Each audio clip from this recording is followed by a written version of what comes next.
Beberapa bulan yang lalu saya belajar kembali berenang. Setelah kurang lebih 15 tahun saya off dari olahraga yang satu ini. Mengapa saya kembali belajar berenang?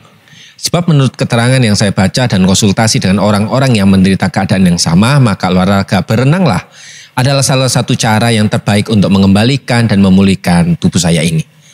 Singkat cerita, saya mencari guru renang untuk mengajari saya berenang agar saya tidak salah dalam bergerak.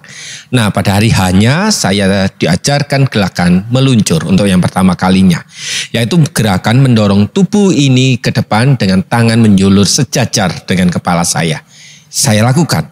Lalu apa yang terjadi? Seakan-akan saya sudah maju jauh dari pinggir kolam, ternyata belum. Dan ketika tenaga habis dan langsung diminta untuk berdiri, tubuh saya seakan-akan tenggelam di dalam air. Apakah yang dilakukan oleh pelatih saya pada waktu itu?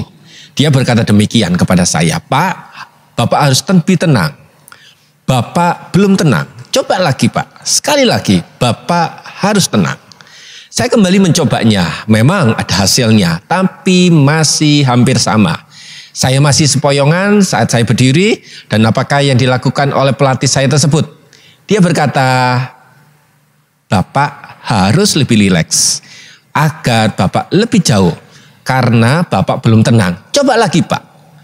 Beberapa kali saya coba, saya merasa sudah tenang. Namun pelatih saya berkata, "Belum.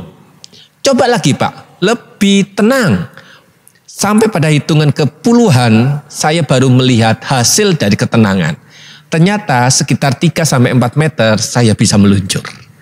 Bapak Ibu Saudara-saudari, ketika saya mencoba merefleksikan kata tenang tersebut, saya dibawa oleh Tuhan di dalam kata yang terdapat di dalam kitab Mazmur pasal 62 ayat ke-6. "Hanya pada Allah saja kiranya aku tenang, sebab daripadanya lah harapanku."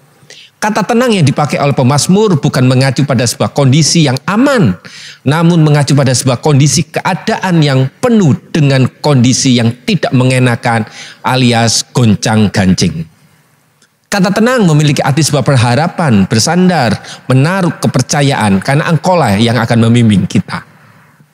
Kata tenang seakan digambarkan seperti seekor burung kecil yang bisa menari di tengah badai ketika burung tersebut berada di dalam lubang pada batu karang. Ayo, kita menaruh pengharapan, berharap bersandar, menaruh kepercayaan kepada Allah, dan tahu bahwa keadaan yang buruk yang kita lalui ini tidak akan menenggelamkan diri kita. Dan Allah tahu sampai di mana kita harus berkata kepada kita semua, "Coba lagi ya Pak, karena kita belum tenang." Ingat, ketika kita tenang, ada hasil yang lebih baik. Ketika kita mengandalkan Tuhan untuk meraih kekuatan kita. Tuhan Yesus memberkati kita.